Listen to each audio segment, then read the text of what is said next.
പ്രാർത്ഥനയോടെ ആരാധകർ. ഐ സർജറിക്കായി നടൻ ഷാറൂഖ് ഖാൻ അമേരിക്കയിലേക്ക്. ജൂലൈ 29 മുംബൈയിലെ ഒരു ആശുപത്രിയിൽ നടൻ എത്തിയിരുന്നു.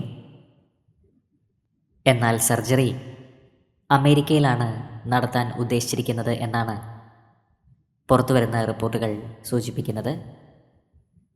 ഇതിനായി ജൂലൈ 30 നടൻ യാത്ര തിരിച്ചു എന്ന റിപ്പോർട്ടുകളുമുണ്ട്.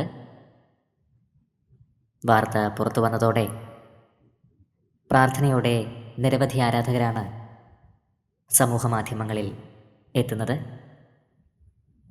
വേഗം സുഖം പ്രാപിക്കൂ എന്നാണ് ആരാധകർ സമൂഹമാധ്യമങ്ങളിൽ കുറിക്കുന്നത്.